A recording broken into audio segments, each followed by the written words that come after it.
एक साता अघिसम्म ठिकै रहेको गर्मी त्यसयता ह्वात्तै बढेको तपाईँले पनि अनुभव गर्नुभएकै होला। अहिले तराईदेखि पहाडी क्षेत्रसम्म गर्मी बढेको छ। भैरवमा 43 डिग्री सेल्सियससम्म तापक्रम पुग्ने अनुमान गरिएको छ। नेपालगञ्जमा 40 डिग्री र धनगढीमा 42 डिग्री सेल्सियससम्म अधिकतम तापक्रम पुग्ने अनुमान जल तथा मौसम पूर्वानुमान महाशाखाले गरेको छ। यस्तै काठमाडौँको तापक्रम 32 डिग्रीसम्म पुग्ने अनुमान छ। गर्मी ह्वात्तै किन बढ्यो त? मौसमविदका अनुसार आगामी केही दिनसम्म पानी पार्ने वा बादल लाग्ने मौसमी प्रणाली नभएकाले थप गर्मी बढ्नेछ। तराईका कतिपय क्षेत्रमा तातो हावा लु समेत चल्न सक्ने मौसमविदहरूले चेतावनी दिएका छन्। एक त ग्लोबल वार्मिङका कारण पनि वर्षेनी तापक्रम बढ्दो छ।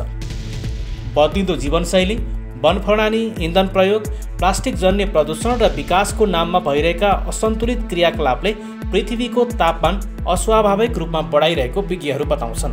अब गर्मीका कारण स्वास्थ्यमा पार्ने प्रभावका बारेमा पनि चर्चा गरौँ। अत्याधिक गर्मीले शरीरबाट पानी धेरै छुट्छ, जसले गर्दा डिहाइड्रेसन, चक्कर लाग्ने, थकाइ र लु समेत लाग्न सक्छ।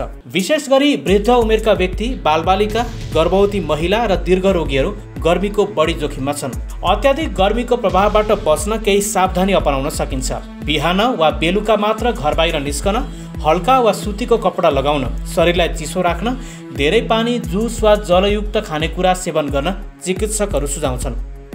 दिउँसो घाममा निस्कँदा छाता, टोपी वा सनग्लास लगाएर निस्कने, घाममा लामो समय नबस्ने गर्दा पनि गर्मीको असरबाट बच्न सकिन्छ।